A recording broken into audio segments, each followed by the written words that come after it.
Good morning to all student.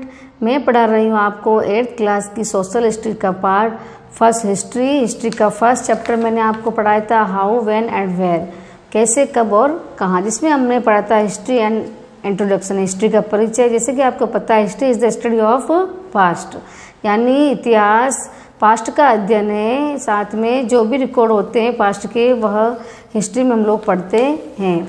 आज मैं पढ़ाऊँगी आपको इम्पोर्टेंस ऑफ डेट्स, जहाँ पे हमने यहाँ तक पढ़ा था। Through dates we compare the past with present, यानी डेट के थ्रू, यानी डेट के जरिए, दिनांक के जरिए, तिथि के जरिए हम लोग पास्ट और प्रेजेंट में तुलना कर सकते हैं, तुलनात्मक अध्ययन करते हैं। We all talk about progress and development today, हम लोग अगर आजकल के विकास और प्रगति की जो बात करते हैं, we see we have achieved to so many things, इसी के साथ में हम लोगों ने, हम यह कहते हैं कि हमने कौन कौन सी वस्तुएं हासिल की है। We see on this particular year we invented this और दैट, इसी के साथ में हम कह सकते हैं कि कौन से साल में कौन सा इन्वेंशन हुआ।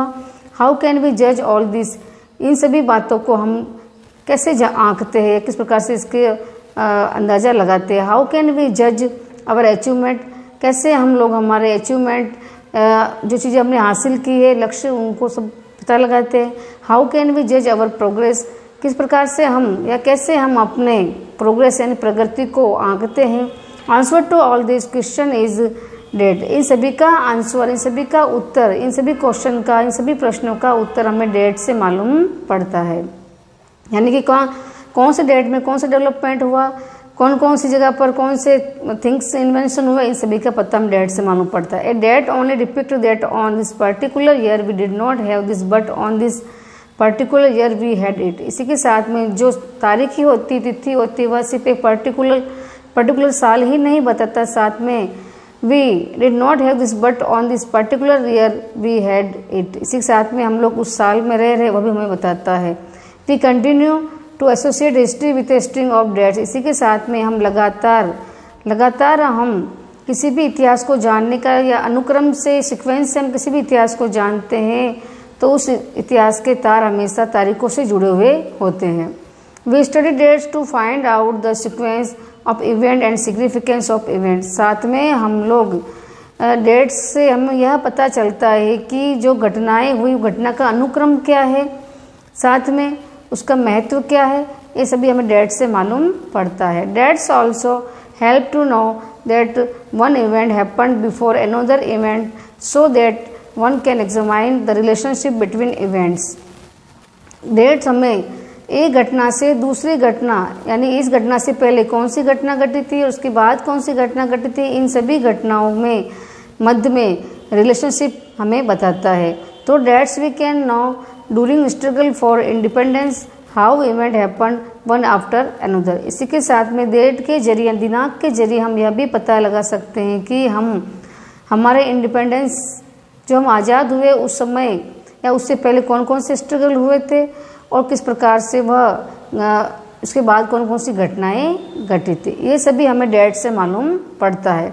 अब हम पढ़ेंगे time line from 1885 AD to 1947 AD, यानी समय रेखा 1885 से लेकर 1947 तक, यानी 1885 से लेकर 1947 में हमारे भारत के अंदर किस प्रकार के स्ट्रगल हुए थे और किस प्रकार से पॉलिटिकल मूवमेंट या पॉलिटिकल इवेंट्स घटे थे। फर्स्ट है आपको 1885 यानी 1885। In the Indian National Congress is launched in Bombay with the aim of winning political right for Indians, यानी 1885 के अंदर भारत में इंडियन नेशनल कांग्रेस यानी भारतीय राष्ट्रीय कांग्रेस की स्थापना मुंबई के अंदर हुई थी और उसका लक्ष्य था कि भारतीयों को पॉलिटिकल राइट्स प्राप्त हो, यानी कि प्रत्येक भारतीय को अपने अपने राजनीतिक अधिकारों की प्राप्ति हो। इसके लिए नेशनल कांग्रेस की स्थापना 1885 में मुंबई के अंदर की गई थी। 95 in the partition of Bengal is to massive upsets among the people, इसी के साथ में 1905 में बंगाल का विभाजन हुआ, यानी भंग हुआ, यानी बंगाल को 2 पार्ट्स में बांटा गया, जिससे कि पीपल लोगों के अंदर भारी उथल पुथल मच गई थी।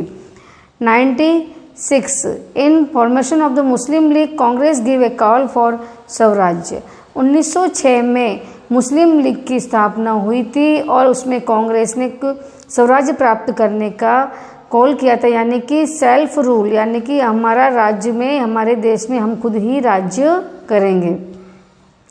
1911 in Bengal partition annulled announcement that the capital of India to shift from Calcutta to Delhi। इसी के साथ में 1911 में बंगाल जो पार्टीशन था, यानी बंगाल विभाजन को कैंसिल कर दिया गया, रद्द कर दिया गया, और साथ में यह अनाउंसमेंट या घोषणा कर दी थी गई कि जो इंडिया की कैपिटल जो 1911 से पहले कैलकाटा में थी, उसको बाद में दिल्ली में इसको सेटल कर दिया गया या शिफ्ट कर दिया गया।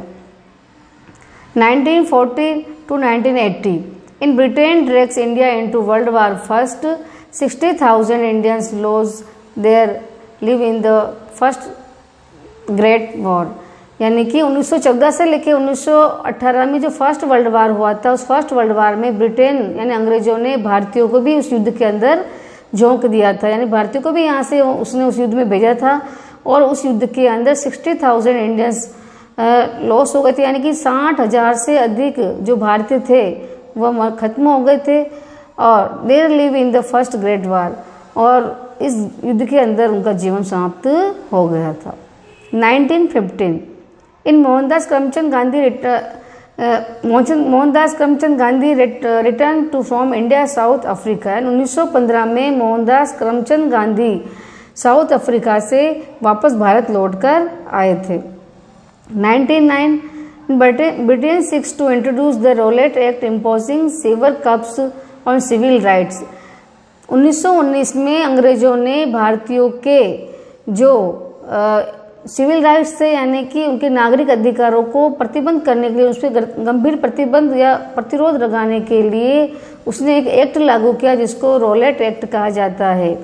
Indian protest massacre at Jallianwala Bagh in Amritsar, जिससे कि इंडियंस के जो क्रांतिकारी थे, वह विद्रोही थे, वह बहुत ही नाराज हुए और उन्होंने अपने अधिकारों की वापसी प्राप्त करने के लिए उन्होंने जलियांवाला बाग जो अमृतसर के अंदर है, पंजाब में अमृतसर में जलियांवाला बाग है, उसमें एक कांड हुआ था, यानी कि एक हत्याकांड हुआ था जिसे जलियांवाला बाग हत्याकांड कहा जाता है। 1921-1922 Gandhi launch the civil disobedience movement. 1921 से लेकर 1922 तक गांधी जी ने एक आंदोलन शुरू किया था जिसका नाम था सिविल डिसोबीडियंस मूवमेंट, यानी कि सविनय अवज्ञा आंदोलन। इस आंदोलन में यह था कि कोई भी भारतीय इंडियंस वो अपने जो भी इच्छाएं हैं, वह नाराजगी है, वह अब सविनयता से, नम्रता से उसको अवज्ञा को बताता था। 1924 Moplah riots between Hindus and Muslims. 1924 में मोपला विद्रोहियों ने जो हिंदू और मुस्लिम्स के बीच में मोपला विद्रोह स्टार्ट हुआ था। 1927 the British government appoint the Simon Commission to recommended political reforms in India. 1927 में ब्रिटिश गवर्नमेंट ने, यानी कि अंग्रेज सरकार ने भारत के पॉलिटिकल सुधार के लिए, यानी राजनीतिक सुधार के लिए भारत के अंदर उन्होंने एक ब्रिटिश कमीशन बुलाई थी जिसमें साइमन कमीशन अपॉइंट किया था।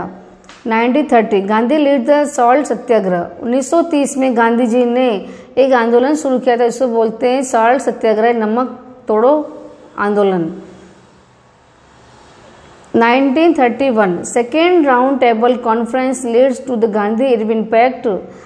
1931 में गांधी जी ने लंदन में गए थे और उन्होंने एक कॉन्फ्रेंस, यानी सेकेंड राउंड टेबल मतलब होता है द्वितीय गोलमेज सम्मेलन शुरू किया था, उसमें गांधी जी भाग लेने के लिए गए थे और गांधी इरविन पैक्ट भी उस समय हुआ था। 1932 Gandhi conclude the Poona pact with doctor Bhimrao Ambedkar. 1932 में गांधी जी और भीमराव अंबेडकर, डॉक्टर भीमराव अंबेडकर के बीच में पूना पैक्ट या पूना समझौता हुआ था, जो एक सांप्रदायिक समझौता था, यानी कि हिंदू मुस्लिम इलेक्शन के बारे में ये समझौता था। 1935 government of India act passed by the British gives Indian political right at the provincial level. 1935 में भारतीयों ने गवर्नमेंट ऑफ इंडिया एक्ट, यानी कि अंग्रेजों ने एक एक्ट बनाया था जिसका नाम था गवर्नमेंट ऑफ इंडिया एक्ट, जिसके द्वारा ब्रिटिशर ने, यानी अंग्रेजों ने भारतीयों को उनके राजनीतिक अधिकारों को, यानी प्रांतीय लेवल पर, प्रांत स्तर पर उनको राजनीतिक अधिकार दिए गए थे। 1937 में प्रोविंशियल इलेक्शन यानी प्रांतीय इलेक्शन हुए थे। मोस्ट प्रोविंस इलेक्ट कांग्रेस, सम इलेक्ट मुस्लिम लीग, जिसमें अधिकांश प्रांतों में कांग्रेस थी और कुछ एरिया में मुस्लिम लीग थी। 1939 outbreak of world war second, यानी कि 1939 में द्वितीय विश्व युद्ध का प्रकोप पूरी वर्ल्ड पर छाया हुआ था। 1941 Subhash Chandra Bose escape from India, join hand with the axis power to fight against the British. साथ में 1941 में सुभाष चंद्र बोस ने भारत से पलायन किया था, यानी कि वो भारत से चले गए थे और उन्होंने वहां जाकर ब्रिटिशों के खिलाफ युद्ध करने के लिए उन्होंने धुरी राष्ट्रों को धुरी शक्तियों का उन्होंने अटेंड कर लिया था। मार्च 1942 The British War Cabinet announces the Sir Stafford Cripps mission to negotiate India's political status after the war। इसमें यह बताया गया है कि मार्च 1942 में भारत में पॉलिटिकल प्रतिष्ठा, राजनीतिक प्रतिष्ठा युद्ध के बाद में, यानी कि जो वर्ल्ड वार हुआ, सेकेंड वर्ल्ड वार के बाद में भारतीयों को वापस राजनीतिक प्रतिष्ठा प्राप्त करवाने के लिए ब्रिटिश कैबिनेट ने एक मिशन बुलाया था जिसका नाम था सर स्टैफर्ड क्रिप्स मिशन।